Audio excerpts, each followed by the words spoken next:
అలాగే సంక్రాంతి రోజు ఎవరైనా ఇవ్వవలసిన దానం పెరుగు దానం.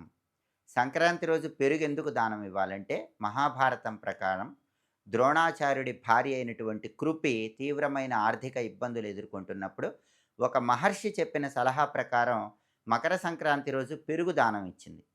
పెరుగు దానం ఇచ్చినప్పటి నుంచి ద్రోణాచార్యుడి భార్య అయిన కృపకి ఆర్థిక ఇబ్బందులు తొలగిపోయాయి.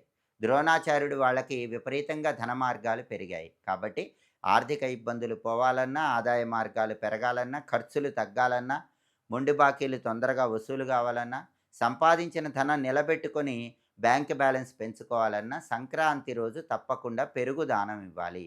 మీకు వీలైతే ఆవు పెరుగు ప్యాకెట్ దానం ఇవ్వండి. లేదా కనీసం గేదె పెరుగు ప్యాకెట్ అయినా సంక్రాంతి రోజు ఎవరికైనా దానం ఇవ్వండి. దానివల్ల ఆర్థికంగా మంచి సత్ఫలితాలు కలుగుతాయి.